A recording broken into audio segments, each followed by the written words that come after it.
Digital 410 Productions proudly presents the What's in Your Head podcast.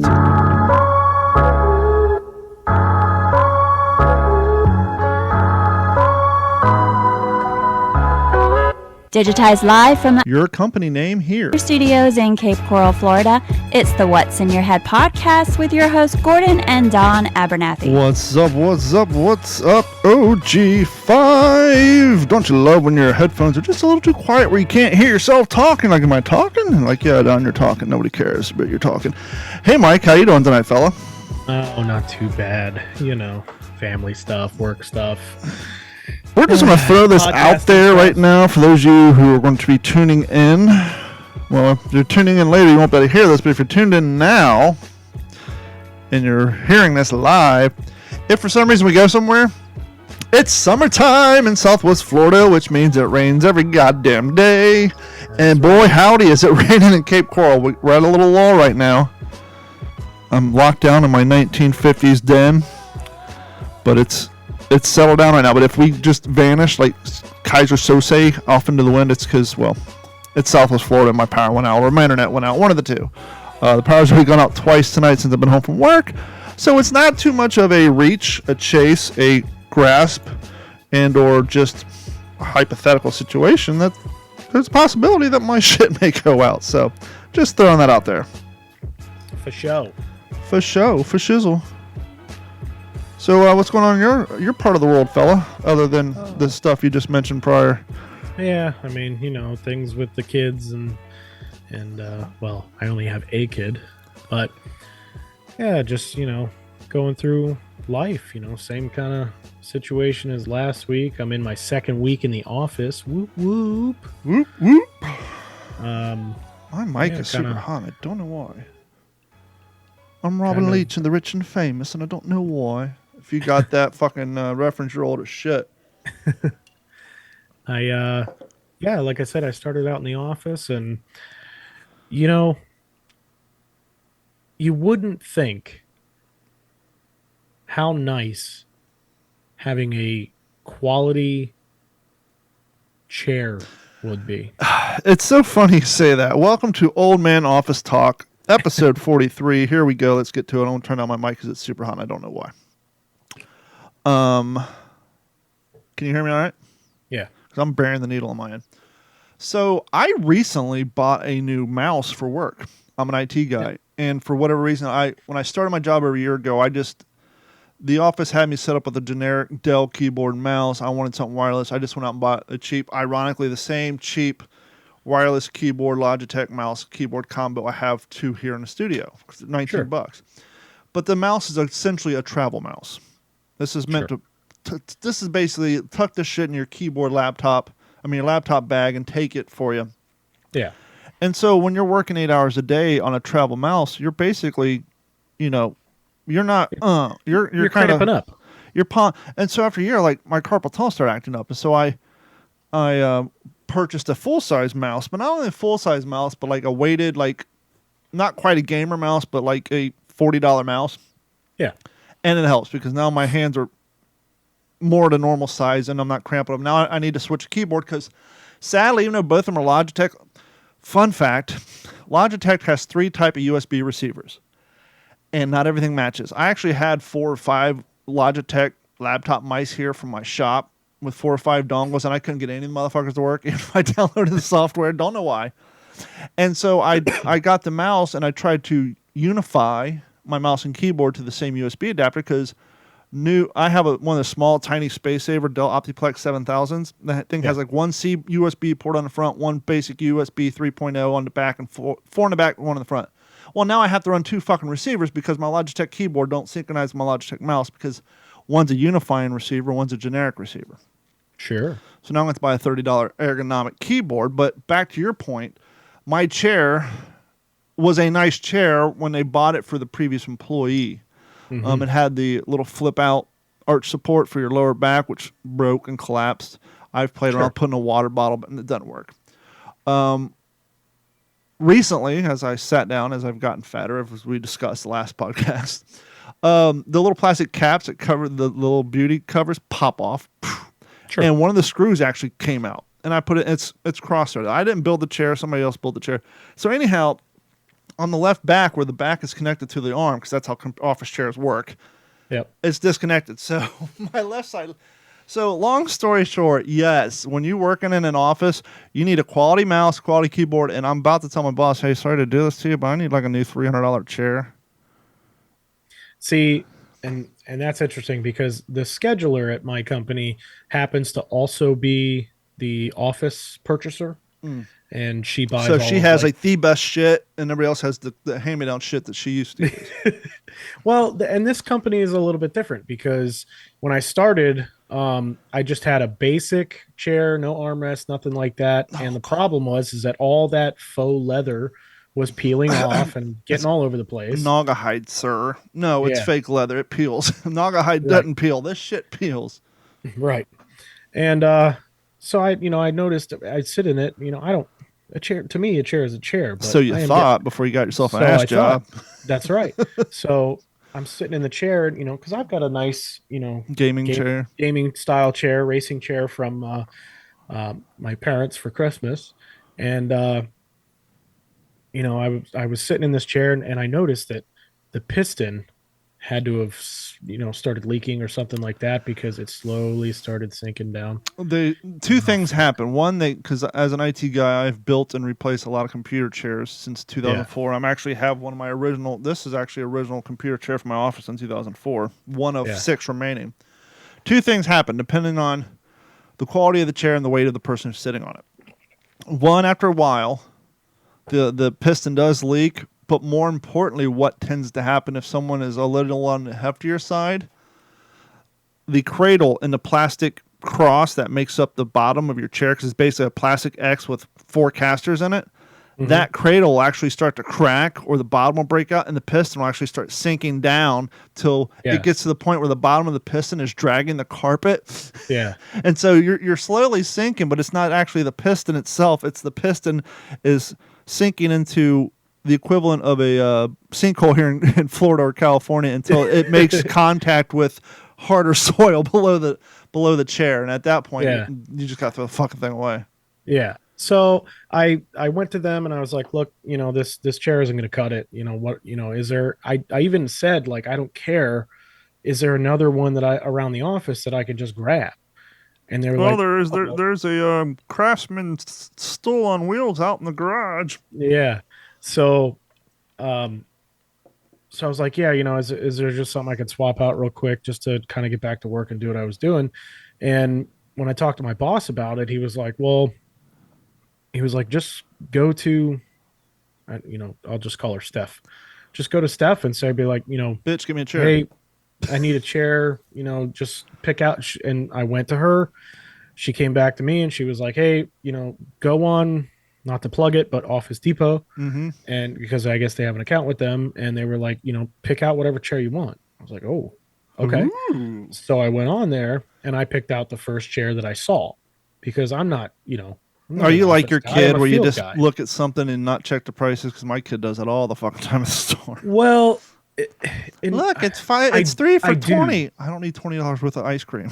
Yeah, I do because I'm very conscious. It's not my money, it's not my business. That kind of thing. So I'm same way. I didn't want to go out and spend or ask for a $500 or $600 freaking executive office chair. So I went to my boss again and I was like, hey man, these chairs are kind of pricey. Do I have a limit or, how much do you think I should spend? And he was like, just pick a few out and, we'll go from there. So I sent out an email. I picked one out. I screen snipped it, put it in the email, sent it to her, sent it to him. And I was like, this is just the first one that I saw. If my boss was okay with it, then I guess I'll take this one. So he okayed it. And then she came back to me and she was like, well, go check with the training manager because he just got a new chair. I was like, all right, cool. So I checked with him and he was literally putting it together when I walked in there. And he was like, I was like, hey man, they told me to check out your chair. He was like, yeah, I'll be done with it in a few minutes. He was like, I'll bring it up to your office. You can sit in it and see how comfortable it is. I was like, all right, cool. So I sat in it, felt pretty good.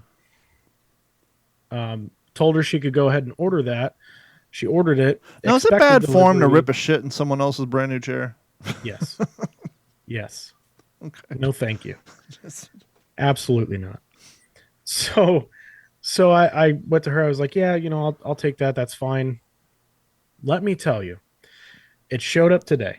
Mm-hmm. I put it together. Mm-hmm. Did it come with the Allen wrench? Yes. Did you throw it in the trash and go get a drill with an Allen bit and to put it together yourself? Yep. So initially, because the first chair that I had a very fast piston leak. Mm-hmm. So I was like, well, fuck this. So, they told me there was a chair around the corner I could grab until mine came in. So I swapped it, sat down in that one, same fucking thing. The flaking, it was a little bit nicer chair. It had a higher back on it. It actually had armrests. There's nothing like when you get home or you're out in public and you realize you have the flaking stuck to the back of your arms or your legs. Fun fact, my headphones flake. And so I'll take a shower tonight and I'll get up in the morning and I'll have black flakes down my neck like I've been out working in the garage all fucking night. Yep. And I'm like an artist now, like who just shows up in like clothes and dry paint. I'm just, fuck it. I don't care. Yep. I took a shower. The shit's still there. It clings. Whatever. So my chair showed up today. I put it together. I sat in it and I went, holy shit. I have never sat. It's made by Serta. Ooh, the mattress company. Yeah. I've never sat in a nicer office chair mm-hmm. than the one that I have now. The chair I'm sitting in looked like it retailed on Amazon for about $200 prior to me getting there. Yeah. Now, if you're like me and Mike and a normal person, you're like, $200 is a lot of money for a fucking chair. Mm-hmm. There's nothing like listening to successful podcasts to remind you how poor you are. Yep. A couple years back, I was listening to a mainstream podcast, the new X chair. The luxury and office chairs. If you're spending 8 hours a day, much like me and Mike's been talking about, you want an X chair, X chair, X chair. Wonder how much this X chair is. It's on this show. I'm guessing about a fucking $1,500 chair. Built-in vibrator, built-in heat seat, or built-in fucking manual manipulator. The fucking chair base model was $4,200. Jesus. I'm like, holy hell. And this is the same type of podcast where like Tommy John underwear. Tommy John, you got to get yourself Tommy John underwear. Yeah. I have Tommy John underwear and I've replaced every pair of underwear I've had with Tommy John. Well, how many fucking pairs of underwear do you have? 3? Has anybody listening checked the retail price on a pair of Tommy John underwear? One pair, not a chub pack. A single fucking pair of Tommy John underwear? Aren't they like $40 or $50? $37 a pair. Yeah. So you're telling me you replaced all? So you have $200 to spend on underwear? I fucking don't. I can't bring myself to buy one pair, let alone replace my entire inventory. Right. Unless you're the type of guy who's rocking 3 pairs of underwear, and by Wednesday you're flipping them bitches inside out to ride it out until laundry day. Who can afford to drop $200 to $300 on new draws? Yeah. No shit. I have a hard time pulling the trigger at Walmart to pay $30 for 3. It's like fuck, $30 for one pair of underwear. Fucking yeah, 40. We're not quite at the level where I can go out and drop $4,000 on an office chair and $30 on a pair of underwear. Yeah. But I was reluctant to ask my boss for a $30 keyboard. Not that he would care, but I'm like you. It's like, no, I just can't. Well, like I said, I sat in the chair, comfy, first day in the chair. I don't think it's quite broken yet, but I mean, it was comfortable as shit. Fits underneath my desk, which is super key.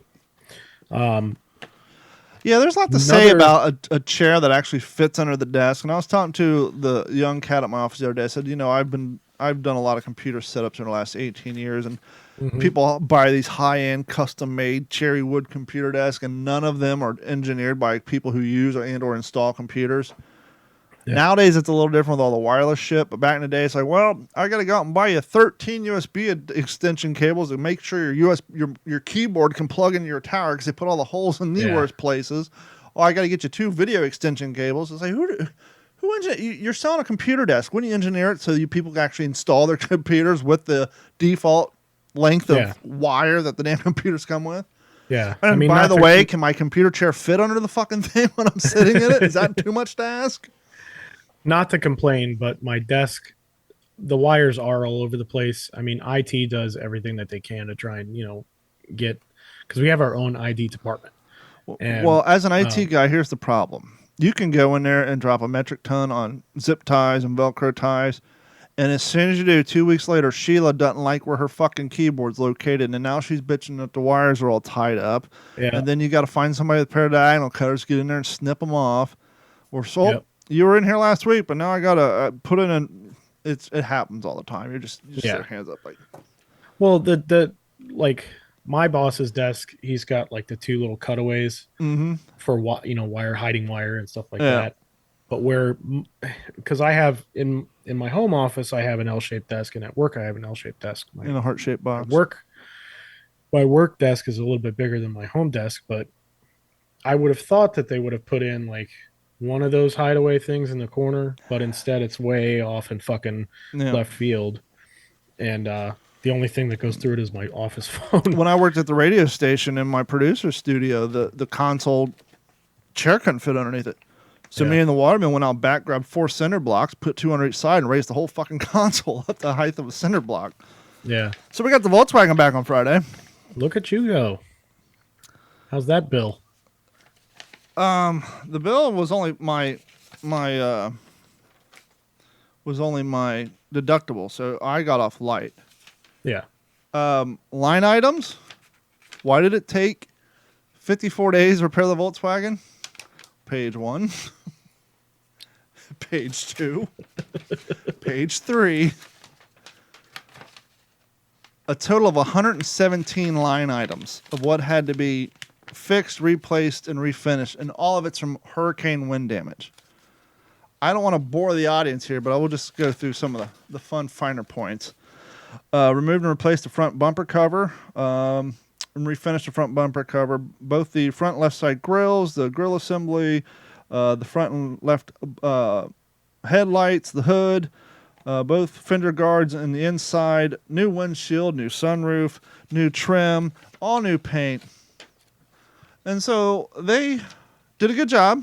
Windshield's OEM grade. It doesn't have the picture frame on it. 117 items. Fixed, painted, buffed, replaced. Majority of the car was repainted. There's like one spot on the back trunk lid where they forgot to buff it in. You can see a little bit of the oxidation from the old paint. Mm-hmm. But other than that, it looks like a brand new car. Nice. And I took to a place in Estero because when I was lining up my insurance, yes, you can take your car to any shop in the area, but if you want a quicker turnaround time, you don't want to have to wait for a shop to be approved by the insurance company. So I went down their list, and I took 3 or 4 of them in the area, and I found the one with the best rating, and that best rating was in Estero, Florida. About 2 miles from the radio station. Not a big deal to me. I used to make that 33-mile drive every single day, both ways. Actually, 66 miles round trip. Yeah. But I would have to take an hour off of work to get up there on time. So we picked it. Well, I called him. On Friday. Said, hey, yeah. So you guys have had my car for 56 days. You said it was done on Monday. You said you're waiting on payment from Progressive. I called Progressive on Monday. They said they're going to send out somebody on Tuesday. Today's Friday. Monday's a holiday, and I lose my fucking rental car on Tuesday. Now, the problem with the fact that I lose my rental car on Tuesday is the fact that you have both my cars in your shop. So if I don't have a rental car, I'm fucked. And give them credit where credit is due, because my car had been sitting, not being touched, hypothetically going through quality control for a week. So they call me at 3 o'clock on Friday, say, hey, we got the clearance, we got, proof of payment from your insurance company, come get the car. We drive up there, get the car, look around it real quick. It's closing time. Everything looks good. We get in it. I'm driving the rental car home. Carrie's following me in her car, and I doze off at a stoplight and wake up. We get home, and she goes out and locks the car. We get in and go somewhere later. She unlocks the car. My horn's not working. What? Door's locking. Horn's not working. She's like, when you fell asleep at that light, I thought I honked a horn at you, but I didn't hear nothing. Well, that's fucking weird. So I went in there, walked back to the car, opened the door, honked the horn. Beep, beep. Okay, it's working. That's weird. Locked the door, real faint honk. Fucking weird. Anyhow, Went inside, did some shopping, came out, got in the car, honked the horn, honk. Okay, get out, hit the key fob, honk, honk.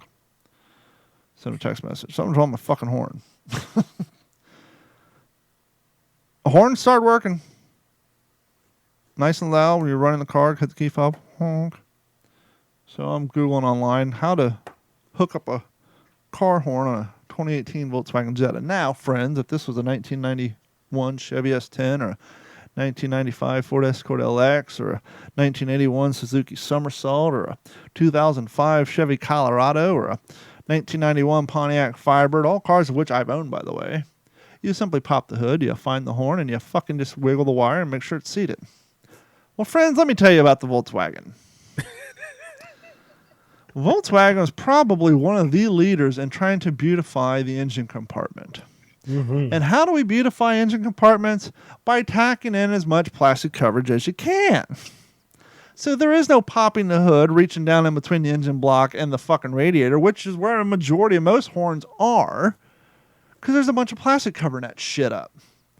I put up one YouTube video, and on the GTI of that era, there's actually a wheel well access plate that you got to take off to access the horn. My car doesn't have that one.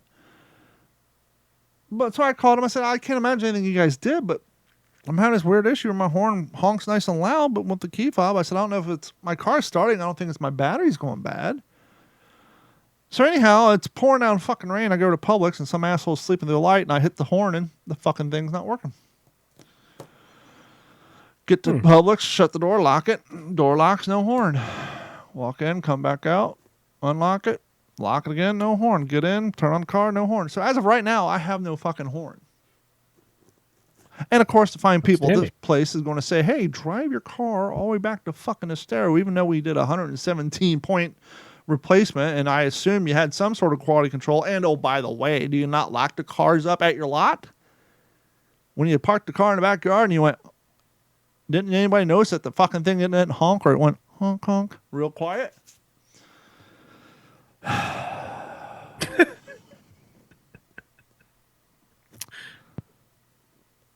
Could I be a dick? Yes. And say, hey, so my horn ain't fucking working? And they're going to say, well, bring it back. And I'm going to say, well, are you telling me to drive a non-roadworthy vehicle 33 miles? Because what's the first thing you do when you get a car inspection? What's the first thing they do when you pull in any Jiffy Lube? Test your headlights, test your turn signals, test your brake lights, test your horn. These are all things that you need to have a quote-unquote roadworthy vehicle. Mm-hmm. So are you implying that I need to risk life and limb driving 33 miles? Oh, and by the way, it's not like I'm going to pull in the parking lot and you're going to have Skippy slide out on a fucking creeper, take 3.5 seconds. No, it's going to drop off my car and come back 6.5 hours later, which means what? I got to take an entire day off of work because you guys failed to do your quality control and make sure my fucking horn was hooked up after you reassembled my car? Yes. Because I got to go get my truck hopefully this week. And once again, Carrie's got to take me, but it's not like while I'm checking out my truck, they're going to have Skippy slide underneath the Volkswagen with a creeper and hook the horn up real quick. You got to take the whole fucking front end apart again. Yeah. That's a lot of... But I would assume... foreign cars for you. I'm sure it has nothing to do with foreign. I'm sure they fucking didn't push up all the way on the clip when they reassembled it. No. I'm talking about as far as like the design and you know, not being as simple as just fiddle fucking with the wire. But I would assume, especially a place like this, it is a franchise, but it's a corporate franchise, that they have a checklist. Even when I was building ambulances and we had a quality control checklist, guess what we had to test? The fucking horn, both of them. The air horn and the honky horn. That is the official name, by the way. It's the honky horn. So, it's like, Jesus Christ. Well, why did you take your car to Estero? Because they had the best ratings. And if I'm going to take 2 cars to get replaced, I would prefer to do it with the place with the better rating than the place in Cape Coral that had 2 out of 5 stars. Thank you.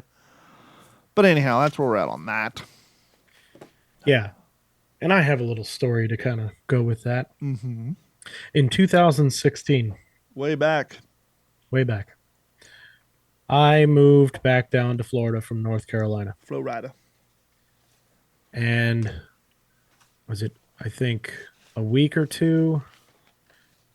Oh, you know what's not on? Sorry to cut you off, but you know what's not on the 117 checklist itemized of the things that they fucked with? What? My horn. I looked, but I'm sure they had the disconnector when they popped the fucking grill off to paint my car. Yeah. A week. It was 2 weeks after I moved down here, and a week after I started my first career here. And was working at a strip club really considered a career? Hey, now, got to make your money. You weren't even the DJ. You were up on the pole. I was on my way home. It was like typical 5 o'clock in the afternoon. Mm-hmm. And I was on Bayshore. Mm-hmm. Getting ready to... I was coming up towards Slater. Mm-hmm. And the light turned. Right where the old fire department is. Yeah. And I'm not... at the time, I wasn't super familiar with driving here. I mean, even though I'm born and raised here, and but in the 10-year span that I was gone, things have changed.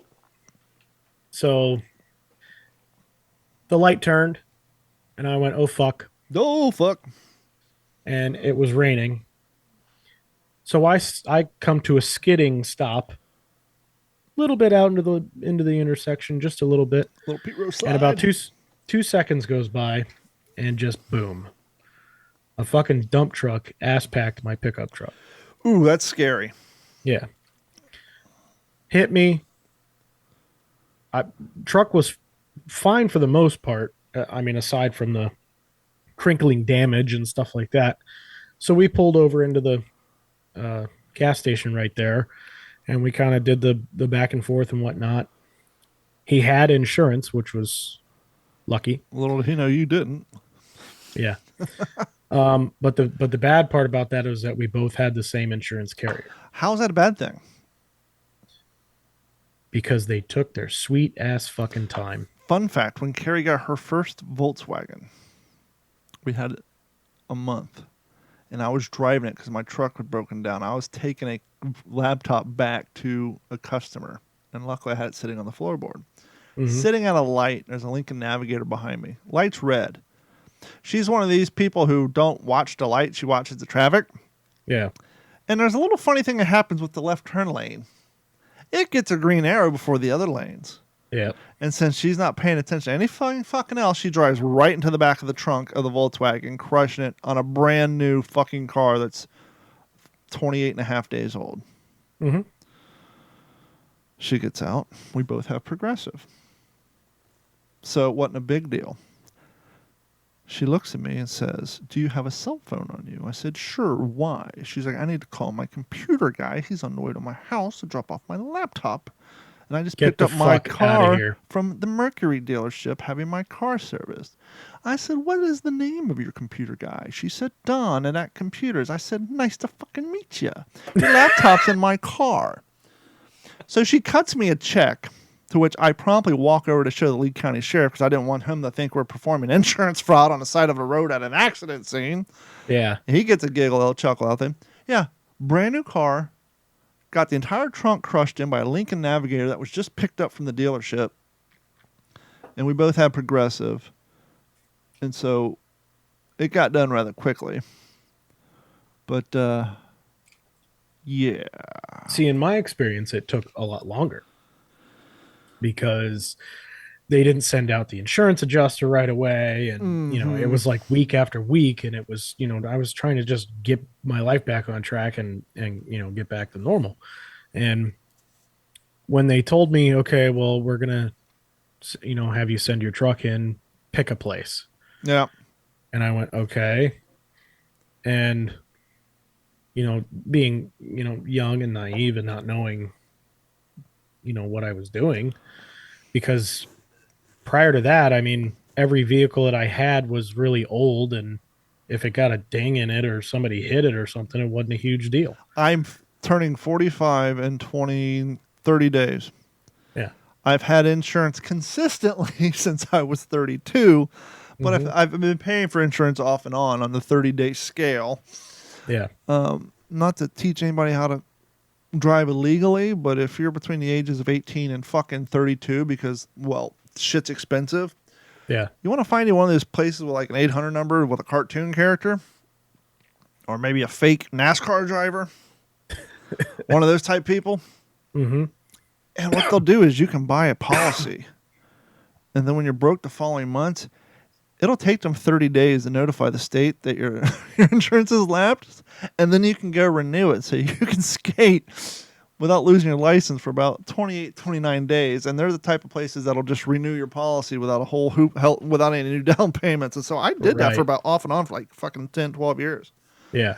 Well, that's dangerous. Actually, you know what's funny thing? When you don't have insurance, you tend to be a more attentive driver. Not only do you not want to get pulled over, but you don't want to wreck your car. Oh, shit. But I say all that to say this, even though I've been paying insurance inconsistently since I was 16 and then consistently since I was 32, this is the first time I've ever filed an insurance claim. And I've been rear-ended. I've had things hit my car in the parking lot. But it was just like, I'm looking at my monthly payment. I'm like, I'm paying this much money in this fucking truck and looking like this now. I got a funny thing is I actually had a decent sized dent behind the driver's side rear seat from where I had a server in my arm. It was starting to rain and I harpooned it. And I wanted to get that fixed, but I just couldn't quite justify the deductible. Well, after the hurricane came and shit on it, I could, I'll get it all repaired. But yeah. So they gave me the list of approved, and they gave me the other list of you can take it wherever the fuck you want, but we're only paying so much. It's like, okay. Fun fact, not to keep cutting you off, but roofing insurance, they cut you a check. They send you the full balance of the check, and then your job is just to go out and get a quote that's cheaper than the balance of the check plus your deductible, so you're not out of money in any pocket. Right. So if they give you 30 grand, your deductible is 1,000. So they give you 29 grand. You go out and get a roofing guy, gives you a quote for $2,750. After taxes, you're about $900 in the pocket. Like, sweet, it cost me fucking nothing. Car insurance is a lot fucking different because I guess so many people file claims. They send somebody out. They'll say, okay, you got $7 grand worth of fucking damage. Your deductible is $600. We're going to send you, your deductible is $500. We're going to send you a check for $6,500. And so we're going to make sure you get that $500 deductible, and then any additional work we'll pay directly to the shop. So there's no way you're getting out of paying that deductible, unlike a homeowner's insurance. Yep. So I picked a place off the approved vendors list, and they just so happened to have an adjuster and in a small office on site. Chain smoking. Yeah. Drinking black coffee. So I was like, all right, cool. Unhappy with his position in life. Yeah. It was an old truck. It was a 2005 Silverado Z71. Ooh. And rusted all the shit. I mean, under the stuff that you couldn't see was the shit that was falling apart. So I took it in. They gave me my insurance at the time, gave me the whole, 30-day spiel for rental car and all that blah blah blah blah blah. Yeah, I just went through that and I had my car for 52 days, so do the math. Yeah. So I was like, okay. So they did that and they told me I could pick any vehicle I want up to so much per day. So I was like, all right, well, I want a fucking truck. That's what I drive every day. That's what I want to get back. So I got a truck for up to so much per day, and I didn't have to pay any extra for it, so it worked out. And then you had to fight the urge to go buy a new fucking car. Yeah, exactly. Because it was a brand new, in 2016, it was a brand new vehicle. And I was like, fuck. So I'm in that. Guy calls me, and he's like, okay, we should have it fixed by Friday. Like 2 weeks had went by or something like that. I was all right, cool. Didn't hear from him. Went down there, turned in my vehicle, got dropped off at the place, which was like right down the street. Went in there, sat around for an hour, and then he goes, oh, you're not done yet. I was like, what do you mean? You told me it would be done by Friday. It's fucking 6 o'clock on Friday. Oh, I meant Friday. No, I didn't. 3 weeks from now. Yeah. So I was like, I was, confused and didn't understand it and everything like that. So I was like, all right, well, so I got a ride back up there. I still had time left on my rental. Got another rental truck. It was a smaller Nissan Frontier. Mm-hmm. And I ended up, another 2 weeks went by. He's like, all right, for sure, it's going to be done this Friday. I will call you. It's like, all right, cool. He called me. I went down there, turned in my rental vehicle, went over to the place, sit around for another fucking hour and a half. And then he comes out of the shop into the office and he's like, man, I'm so sorry. They're having a really hard time. They were going to try and use your original bolts, and your original bolts for your bumper were so rusty that they can't get them back in, and blah, blah, blah, blah, blah. And I'm thinking, you bought a new bumper, but you didn't buy new hardware to go with it? Nah, Steve used that on his truck. Yeah. So I was like, well, this is bullshit because, my rental is up. Mm-hmm. I don't have any more time. Mm-hmm. And I'm not fucking paying for this. You told me it was going to be done by today. $64 a day down here in these parts. Yeah. So he was like, don't worry about it. We're going to take care of everything. So sent me back up there, put it on their account. They got me another vehicle for another 2 fucking weeks. Finally called me and said, it's 100% done. I said, are you sure? He said, yes, you can come by today. All right. Went through the whole spiel again, went down there, looked at the truck, was fed up with them, didn't want to fucking deal with them anymore. So I drove away. Everything was fine. A couple of weeks go by and I start kind of noticing some things. I'm looking at the bed, and what had happened in the accident was on the bed, it had the dump truck had hit it and the corner had raised up. Mm-hmm. Now my tailgate still worked and my tail light wasn't busted. So, I mean, technically everything was fine. It was just the bumper was smashed in and the fucking bed had gotten, picked up on the one corner, and there was a little bit of a crinkle down the driver's side. I was like, all right. So I started noticing, and I was like, okay, well, orange peel for the paint for starters. Lovely. Secondly, you could still see the waves in the metal. Nice. Good look. Thirdly, the tailgate was askew. Yep. And lastly, the corner of the bed was still up just a little bit. Awesome. And I'm thinking, wow, this is somewhere that I really, really, really want to give props to. Yeah. Good quality body shop work right here.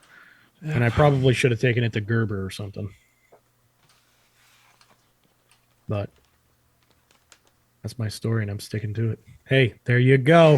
Now, not to tell you how to write comedy, but next you went time, all the way down. Wait a minute. You went all the way down to Estero for Gerber? Yeah. We're on fucking Metro, dude. I went with the one that had the better rating.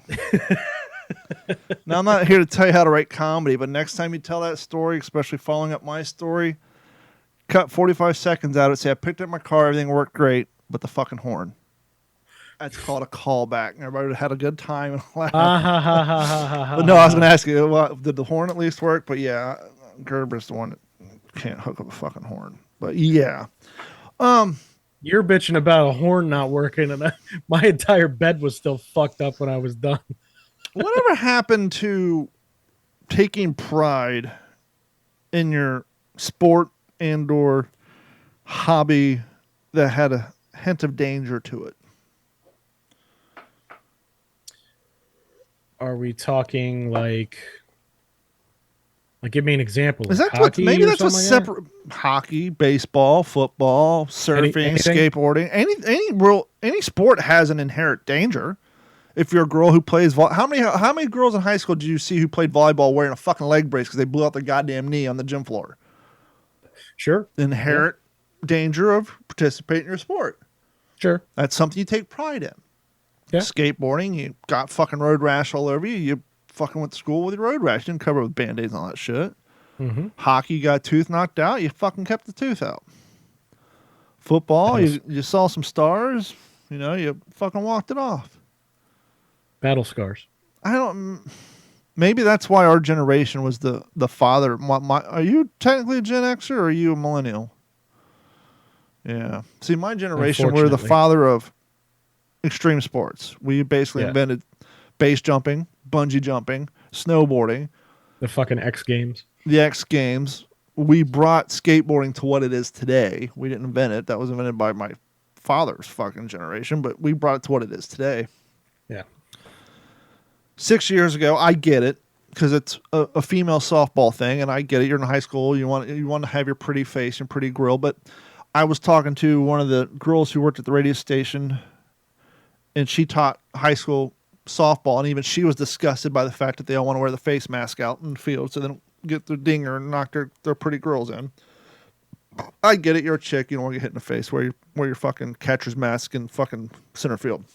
Mm-hmm. I saw something today that just disgusts me, and I didn't know it was a thing.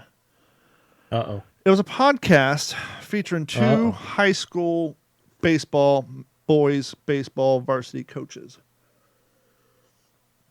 And they're complaining about something where their players, all of them, because it's drip,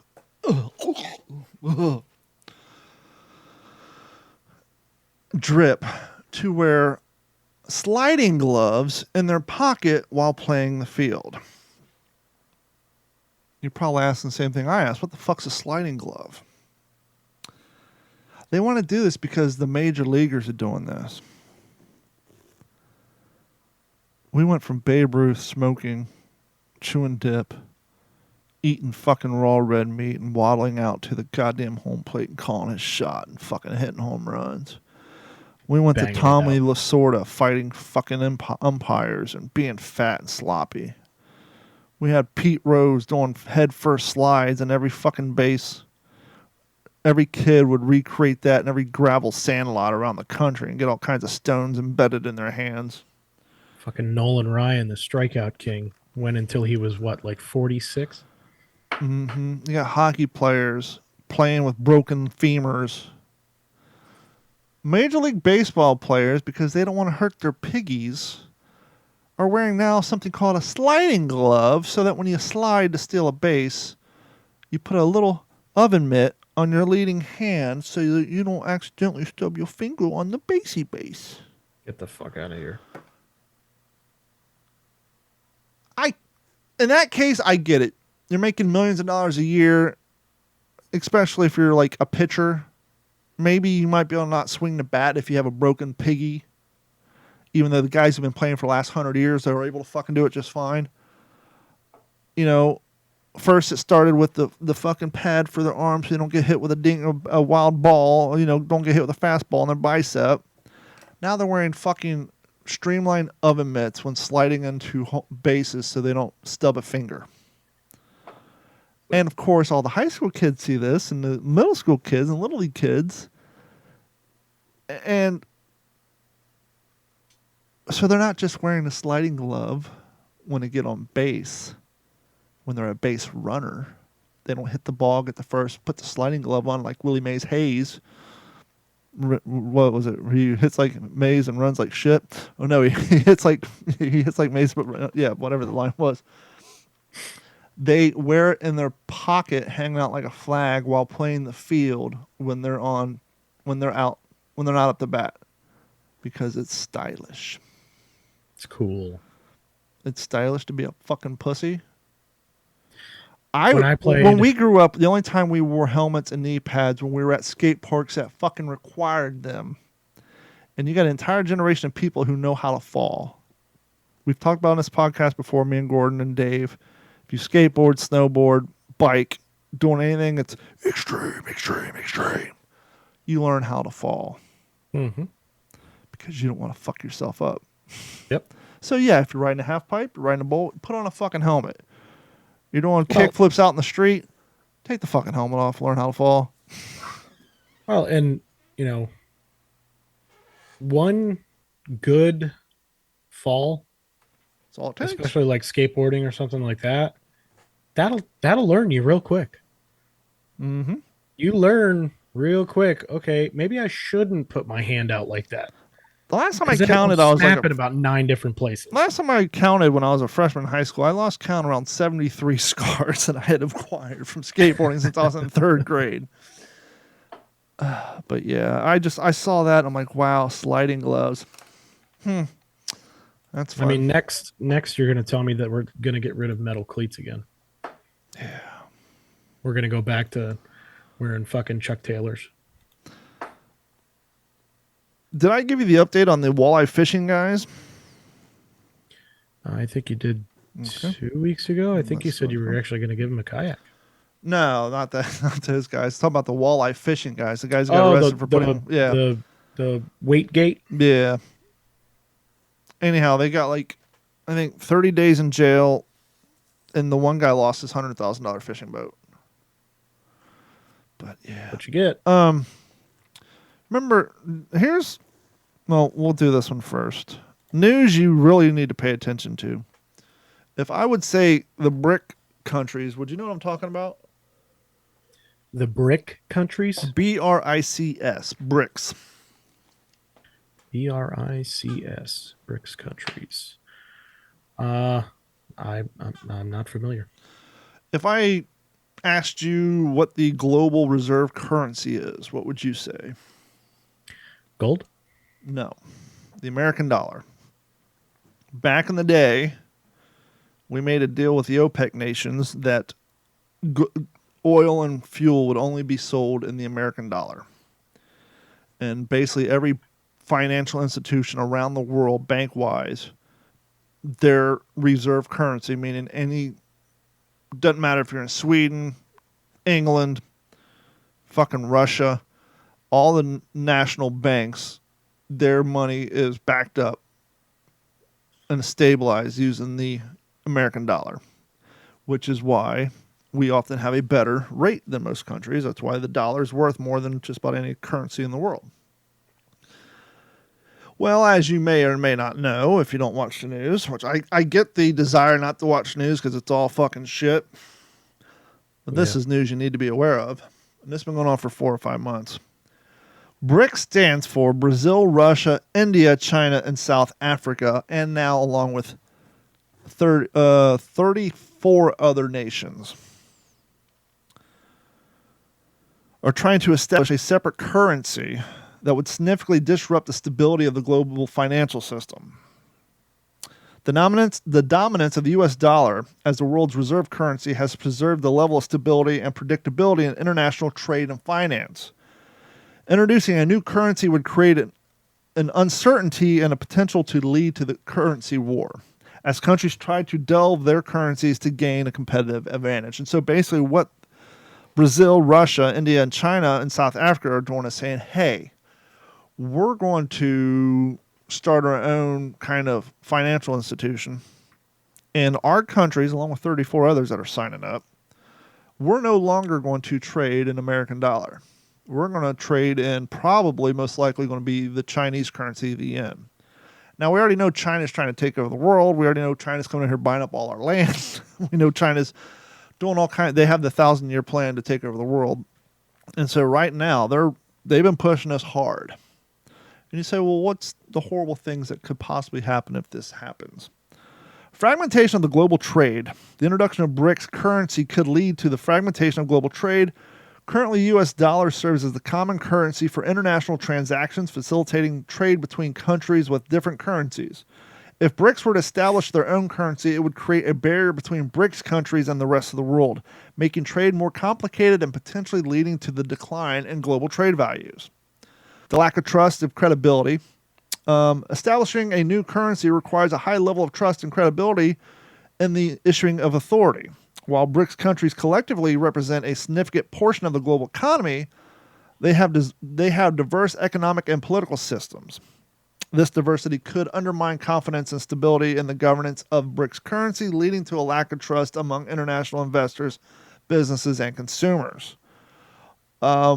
But the bigger important to us is if this thing actually takes off and more countries jump into it, especially those OPEC nations, the one in the Middle East who control a lot of the oil. And if the OPEC nations decide for the first time in like 63 years to start selling oil in other currency other than American, you think inflation's bad now? we could see hyperinflation and the value of the dollar can fall through the fucking floor. And all this is going on while we have a feeble-minded fucking grandpa in office. And an administration who are too concerned about fucking whether or not transgender should be able to play women's fucking hockey or not. Right. And it makes sense that Russia, China, and I think Venezuela is also getting involved in this shit. Because obviously we kind of have a thing going on in China right now. And so if they can get their own currency off the ground, us potentially freezing assets and doing this and that won't have as major of an effect on them. Russia, obviously, we've already freezing their assets and cutting their currency off of the hip. This could lead to a very, very bad day for us in America, especially us trying to pay mortgages and rent and all that shit. So that's something you need to be aware of. Outstanding. Let's, how about a little news of hypocrisy? eBay founder gives nearly $2 million to defund the police. Okay, it was all the rage. I mean, we saw what Target's doing now and Bud Light. You know, there's things in the air. You want to be part of the in crowd. You got to tweet some tweets, and you want to be part of the rising tide, right? The whole thing a few years ago was defund the police, yada, yada, yada, yada. But why would the founder of eBay give nearly $2 million, which is a drop in the bucket, but it's still a $2 million donation? What would be in it for him? Why would he want the defunding of the police? Well, the other half of the headline is package searching. the other half of the headline is while funding a private security startup. Follow the money trail. The billionaire founder of the e-commerce site eBay plowed money into a private security startup built as the, quote, Uber for bodyguards, while also donating nearly $2 million to a group that advocates defunding and abolishing the police, according to reports.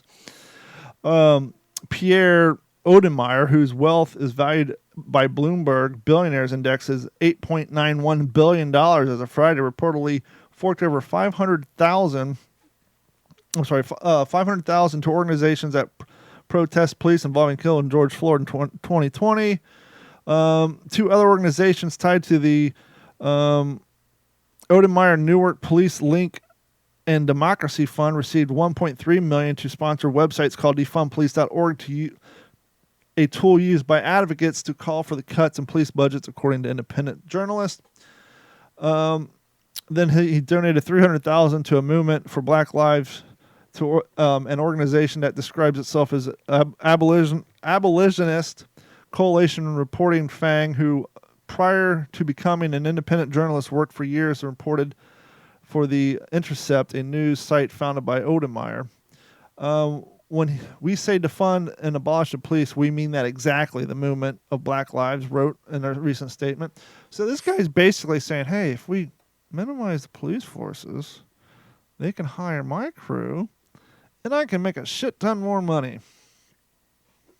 Capitalism. Crony capitalism, let's be fair.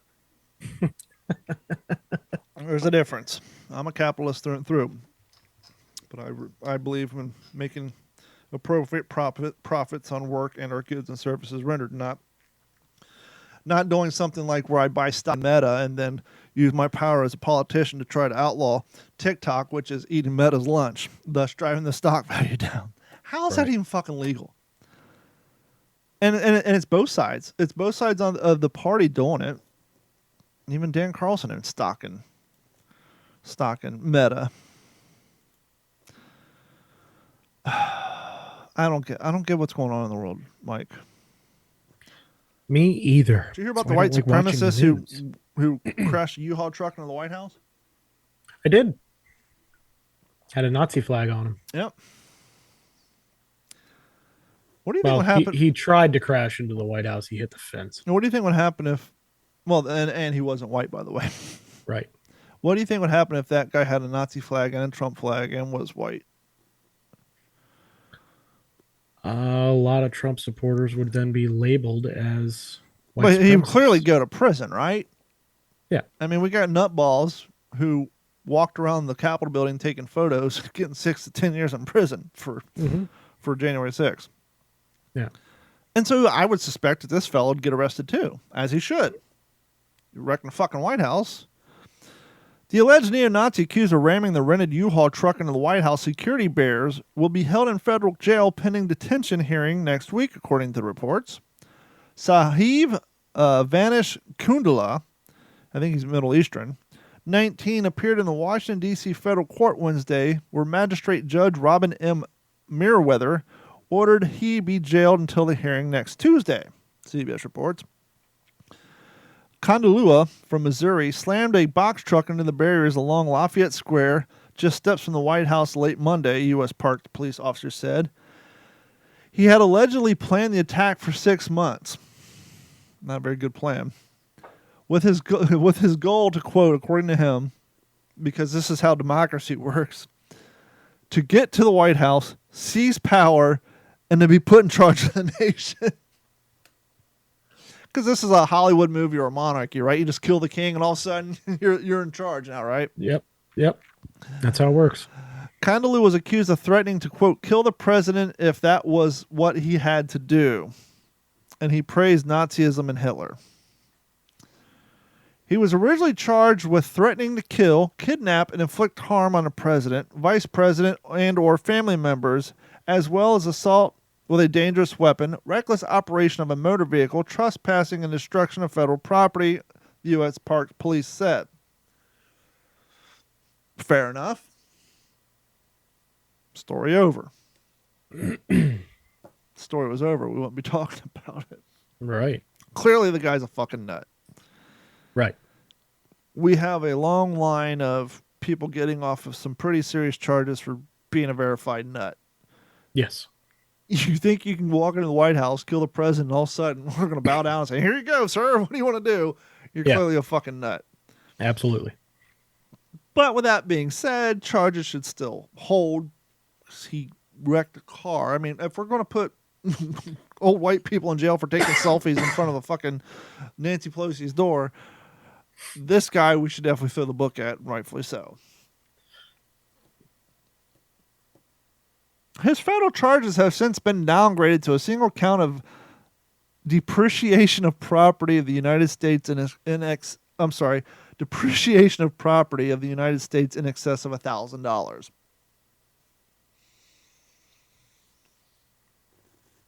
He was originally charged with threatening to kill, kidnap, or inflict harm on the president, the vice president, or family members, as well as assault with a dangerous weapon, reckless operation of motor vehicles, trespassing, and destruction of federal property. But now it's all been downgraded to a single charge of depreciation of property in the United States of excess of $1,000.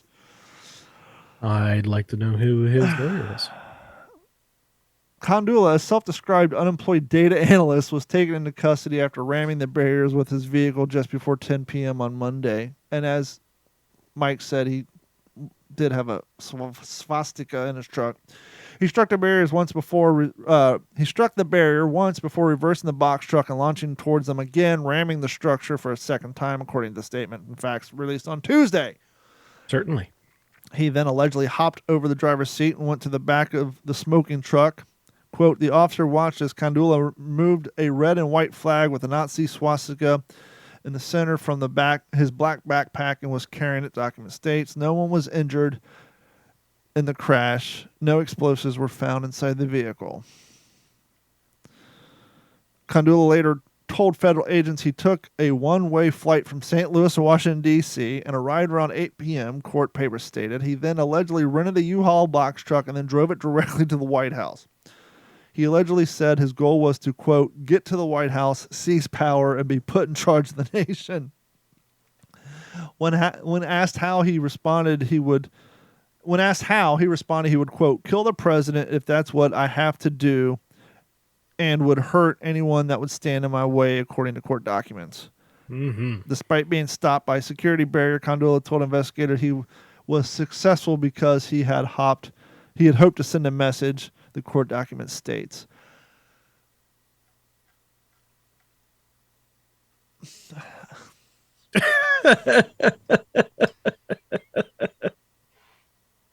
So you can plan this for 6 months. What a wild fucking ride that is. Save money, buy a one-way ticket, spend $20 on a U-Haul. His swastika flag probably cost more than that. Yep.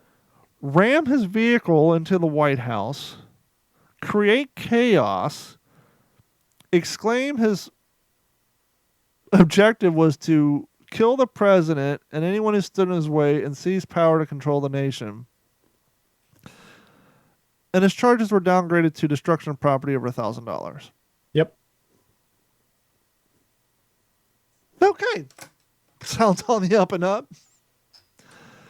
If he only had a Trump flag in his thing, he'd gotten the deserved 10, 15 years in jail as he should have got for, yes, I know it's a bit of a reach to say a attempted coup, but in his crazy mind, that's what he was trying to do. So what are we saying? As long as you're a fucking nut, you can just ram shit into the White House and you're good to go? I guess so. Problem solved. Yeah. Problem solved. Wow. You can get a Hindu swastika garden flag for $12 on Amazon. Well, see, that's the problem with crazy people. The swastika has been around a lot longer than Hitler. It is. Has, yes. It was a Buddhist symbol of prosperity. The Native Americans used it. And fun fact, I want to say the 3rd, maybe the 4th Infantry Division of the United States Army used it in World War I. And it wasn't until Hitler and the Nazis came out that they said, yeah, we're going to change our division logo. And so, rightfully so, we can't go around flying swastikas. Well, the same thing kind of happened with the Gadsden flag, right? The Don't Tread on Me flag. Mm-hmm. Thing's been around for 200 years. Mm-hmm. It was created by Benjamin Franklin.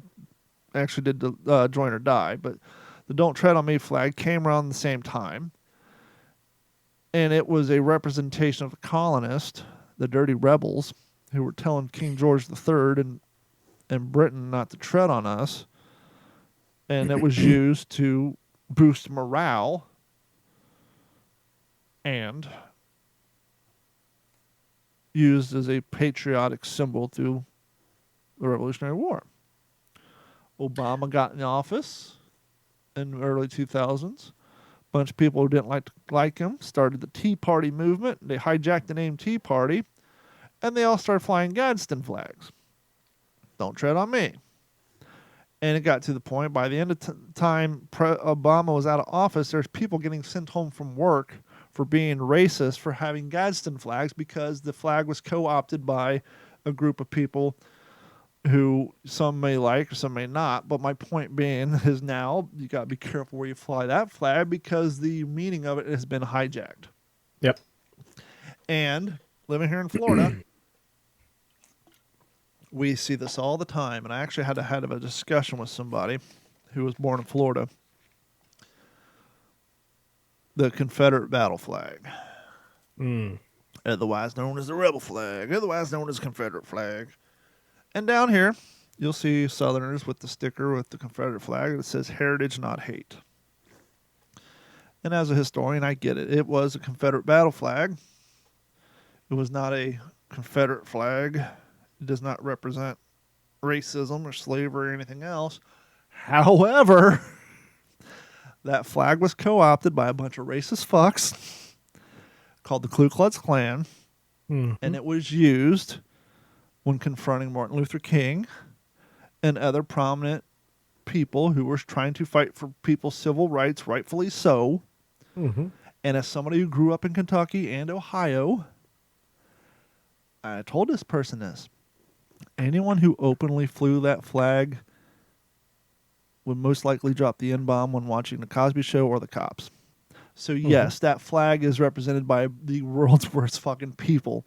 So even though it may have stood for something a long time ago, it no longer does. So let it fucking go. Because the world's worst people are in love with that fucking flag. Maybe you guys need to take it back. Maybe you guys need to rise up. Maybe all the smart, non-racist Southerners need to rise up and have like a public battle against all the fucking ignorant, fucking racist people to take your flag back. Maybe that's what's going to need to happen. But yes, shit gets co-opted by evil assholes, and you just got to let it go. Fun fact. the swastika Swastika. as prior to Hitler and his cohorts was the let's see, before the 1930s, the division's symbol was a red square with a yellow swastika, a tribute to the large Native American population in the southwestern United States. What division was that? That was the 45th Infantry Division of the United States Army. Yeah, World War I. Active between 1923 and 1945, and then again between 1946 and 1968. Well, people don't realize who don't research World War II. Hitler did not have a creative original bone in his fucked up body. There's an interesting book called Hitler, The Pathology of Evil. And if you read this book, you like, okay, first and foremost, Hitler clearly hated himself. Rightfully so, because he's a fucking shitbag. But like the first laws he invoked when he took power, first and foremost, rule number one, Hitler was convinced that his mother was not his mom. He was convinced that his Jewish housemaid was his mother that his father had an affair with, even though it wasn't true. His mom had Munchausen by proxy, but not in a way where she abused him, but in a way that like he can never do anything wrong, and like not really Munchausen, but like way it was explained in her mind, he can never do anything wrong, and his dad's eyes, he can never do anything right. Yeah. So like the first law he passed is Jewish girls between the ages of 12 and 35 cannot work in a Gentile's house, i.e. the breeding years. And like the four other laws he passed, like if those laws were in place before he was born, he would have never been born. It was like he was creating laws that would have prevented him from ever being born. The guy was a fucking psychopath. But he was not creative in the least. The whole Hitler salute, Sieg Heil, I'm not going to do it because I don't like people getting pictures of me. But where you put your hand up, do the whole thing, he stole that from Mussolini, the dictator of Italy. So he stole that. There's a famous watercolor that he was in love with. It was a guy on a horse. It was like the Dark Knight or something. And the guy had the little Charlie Chaplin little duster, so he adopted that and the comb-over haircut. And like and then he obviously stole the swastika from the Buddhist. And like so his whole personality, like everything was just hodgepodge, stole from whatever he could. Yeah. So I mean the guy was a narcissist, which is ironic because he hated himself. He's just a complete fucking loser. But yeah, so that's shit gets co-opted. It's and we're dealing with that now, right? You saw the reports where like 3 years ago the FBI put out the symbol of new extremism in the United States. The Betsy Ross flag, the join or die symbol, basically all the patriotic symbols from the Revolutionary War that we used to fight against King George III and the government are now being held. Oh, if you have a Betsy Ross flag, a Don't Tread on Me flag, or join or die, you're clearly a terrorist organizer. And it's like, okay, here we go. Whatever you say. So basically what you're saying is any icon that was a symbol of patriotism 30 years ago, basically the patriots are now the dirty rebels. Ladies, we need to have a discussion. Uh-oh.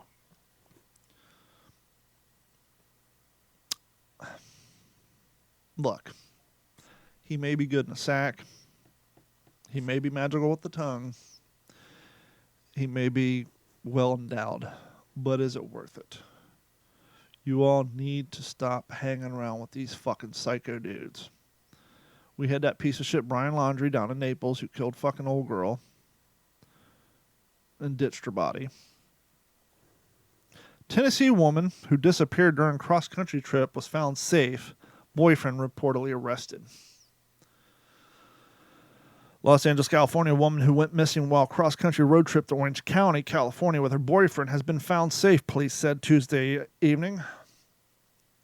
Reading police said that Nikki Alcarez, 33, was contacted by the Eureka Police Department and, quote, found to be safe. Reading police then contacted the Monterey, New Mexico Police Department to confirm that she is no longer considered a missing person. No future details have released.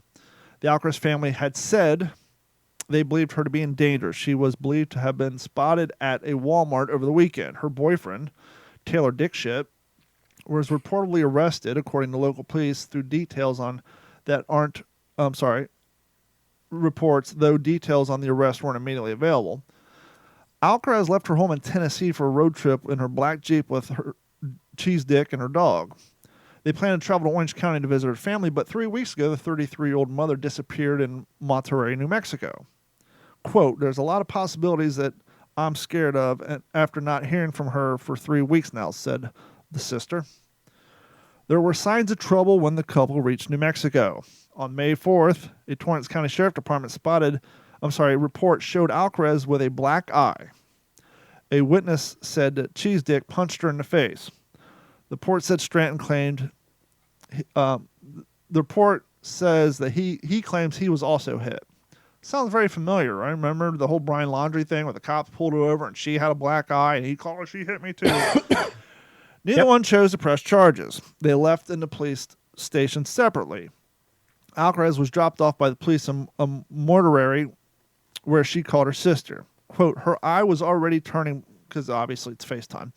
Her eye was already turning black and you could tell that she was beat up pretty badly, her sister said. A family friend drove to New Mexico and met up with her, hoping to bring her back to California. But on the day they were supposed to leave, she told him she had to go back to find her boyfriend. Now, it's not like she's stranded, like she has to go back. Somebody's on their way to pick her up. Your old man fucking punched you in the face and gave you a black eye. On May 9th, Tony received a text from her sister saying she was in Arizona and planned to continue driving to California.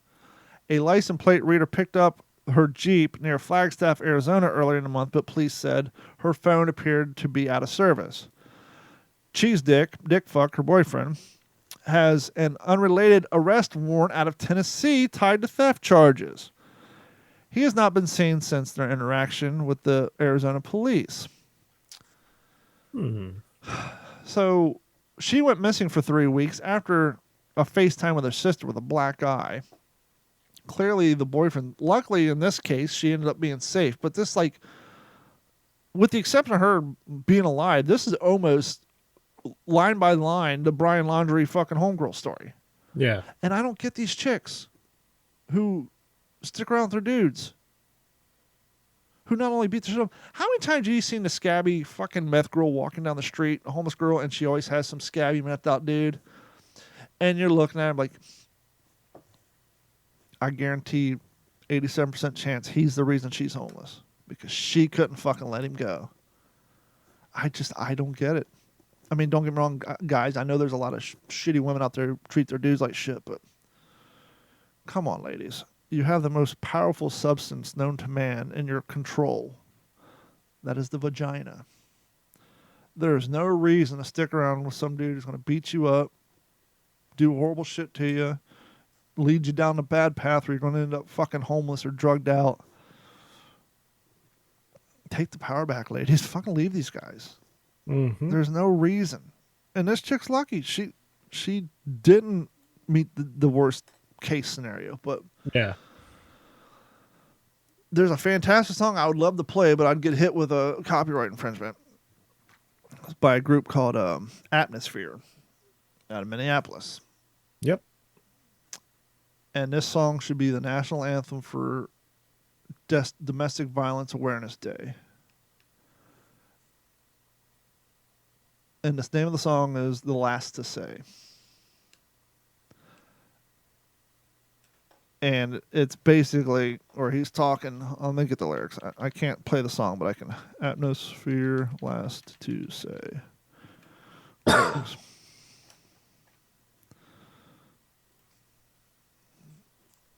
I won't rap it, I'll just read the lyrics.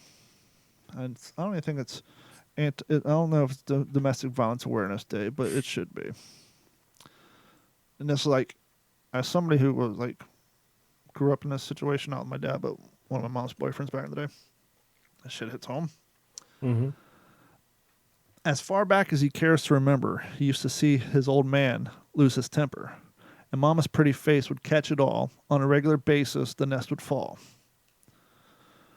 But he was always safe from his dad's rage because Mama sacrificed in his place. 24 years of the blood, sweat, and tears avoided the mirror, losing her hair from the fear. She never left him. She stayed inside. He beat her ass up until the day that he died. In fact, the biggest beating was the day that he died, because now it was too late for her to make a new life. She gets to mourn for the touch of a punch. Won't ever admit it that she ain't clutching it much. Someday she'll die, and it's still worth to be done, because now the anger lives on through their son. Because he caught it all, a childhood of watching Ma and Pa get raw. It's too bad for him. Nah, that's half the truth, because you back with him now, and he's smacking you. What happened to you? You don't have a clue? Did your mom used to suffer accidents too? I never knew that you would stand for abuse. I guess I used to assume that you would pack it up and move. I think about it when he left him the last time, said out loud that it would never forgive the past crimes. Sunglasses so dark, scarf around your neck to cover the choke marks. And since you've got to justify returning, you convince yourself that he's just a hurt person. You want to blame that cross that he bears, but his pop's not there when he tosses you down the stairs. And here's the chorus. And this is like fucking the most heartfelt thing. Like, if you know a woman or a girl, even a dude getting beat up by his dude, anybody taking an ass whooping from their counterpart, let me be the last to say, please don't stay. Let me be the last to say, you won't be okay. It's like fucking boom, it hits it right there. I mean, that the video is amazing too. Yeah. But yeah, so, let someone in your life be the last one to say, time to move on, and take them up on that shit. And just, it's scary. You may have your entire financial, and you may have burnt bridges with your family, but chances are if you go back to your family and say, hey, I'm leaving, dickhead, chances are they'll rebuild those bridges pretty quick. Yeah. And give you a place to go, so you're not in that sticky situation anymore. Yep. But yeah, it's crazy that people are willing to put themselves in that situation, especially when they have kids.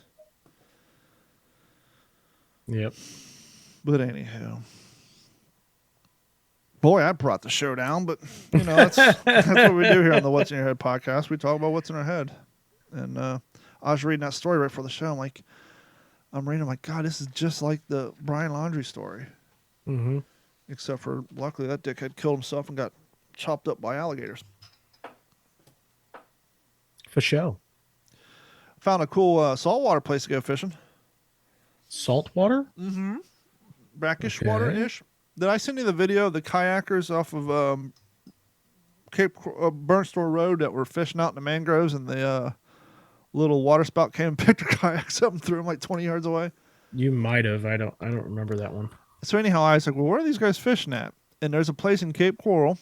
There's actually has one of those kayak launches where you put your shit on the ramp. Yep. And it's a main thoroughfare for boats, but right across is a bunch of mangroves. And we went back in there fishing.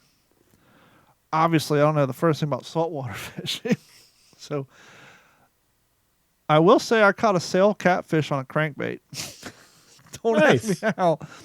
I threw the crankbait and I put my pole down. I was doing something. And my pole was like, I was like, ooh, I got me a snook. And it was a fucking little sailfish.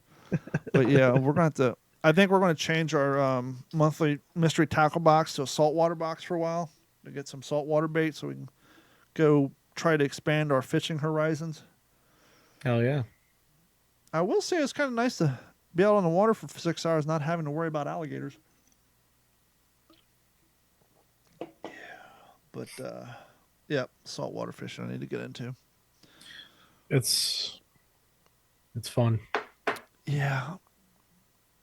It's like I said, I've been trying to get the boat ready to go and up and running and shit, but the thing that holds me back with that is just the waterway. I don't want to be going 30, 40 miles an hour and then all of a sudden there's a broken piling inside my hull. You know what I mean? Yeah, or a house or a car. Yeah. Maybe that's a good point, because I was talking to my boss. He's like, we took the boat out on Memorial Day weekend and the fucking waterways were dead. He's like, no one was out there. Yeah. And I was like, well, it's weird because we went to the mall. No one was there either. I was like, I don't know if everybody's staying home barbecuing or what, but maybe that's why. Maybe people worry about damage to their boats. I know that's one of my number one reasons. I mean, I just assume pack up and go up to Peace River or Charlotte Harbor or go down south to 10,000 Islands or something. In the snook world, a 4-foot long snook is actually rather a small fish because they're just long, right? I mean, it's still a decent fish, but it's not uncommon to catch one that long. Technically, if you're hooking a 48-inch snook, that's pretty big. Well, even a 2.5 foot, those things will have enough power to send you on one hell of a sleigh ride in a kayak. Is what I'm getting to, and I don't have a pedal kayak. Fucking right. Yeah, fucking right. Even like 18, 19-inch snook. I mean that'll pull you around. They got they're strong little bastards. Yep. Does your kayak accommodate aftermarket rudder systems? Yes. Buy one. I did see your video. Despite my anger, frustration, hatred, and pain, I did get another email. I got to flip the spring around because it was assembled backwards. That's the problem, which I already took the spring out once because when adjusting it, it popped out of spot. Yeah. But all that aside, and the fact that I got to adjust the lines again, it's game changer as far as tracking. Just the fact that, just sitting in the water when it's windy, your boat maintains its course. I'm not having to put down my pole and adjust my boat nearly as much as I did before, which is why I bought the thing. Being able to turn quicker is a benefit, but when I watched a video and they explained it, yes, it does help you maneuver, but the intention of the rudder is to help you track in windy, wavy. I was like, done. And now when I'm standing up and casting and I'm blowing like a sail, I can just lean down and hit the pedal. And so now I can kind of steer my boat. So now when I'm sight fishing, I have more control over my boat. Right. And so, and by the way, I don't have a truck right now, so my kayak fishing days are done until I get the Tundra back. So I have plenty of time to go in there and flip the spring around. And but yeah, we're probably gonna do some shoreline fishing until I'm hoping to get the Tundra back this week. The Volkswagen, they said, took so long because the windshield was on back order, and my truck got out of paint on Friday, so it's already been painted. Yeah. They're supposed to come. My windshield's got to get replaced, and I think my driver's side, 2 of my windows have to be replaced and retinted, and then I should be good to go. So I'm hoping and praying to get my truck back, but probably won't be this week because it's already fucking Wednesday, which is crazy to me. But yeah, crossing fingers, because that's, you're talking about you got a truck when you had a rental car. That's exactly why I got my rental trucks. I didn't tell them. They made a mistake of telling me that they don't track scratches to the bed. Okay, then I ain't going to worry about putting my yoga mat down when I load up my kayaks. Because apparently people rent trucks to beat the shit out of them. Yeah. But anyhow. So, got some videos to edit. I'm working on one now, because I've lost a lot of nice fish lately. Most of them are jumping. And so I'm wrapping that video footage. Caught a bottlenose turtle on a whopper plopper. Beat that. Nice. Yep. So I got that in the video.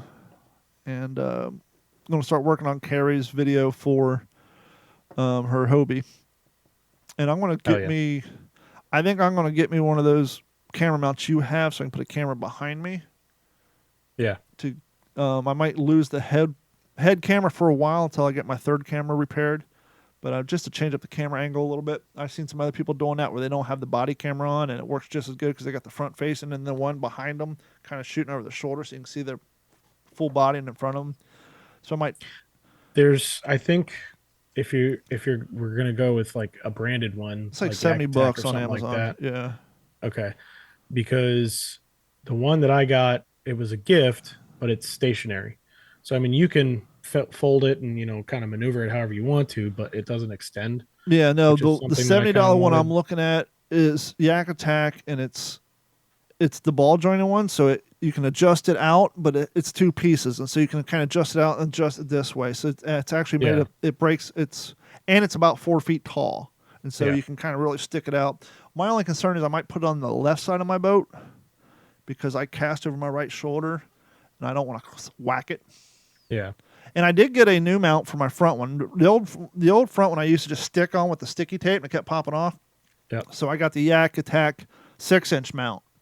And so it's now 6 inches up, so it'll get a better camera angle on the front as well. Nice. But anyhow, that's what we're working on.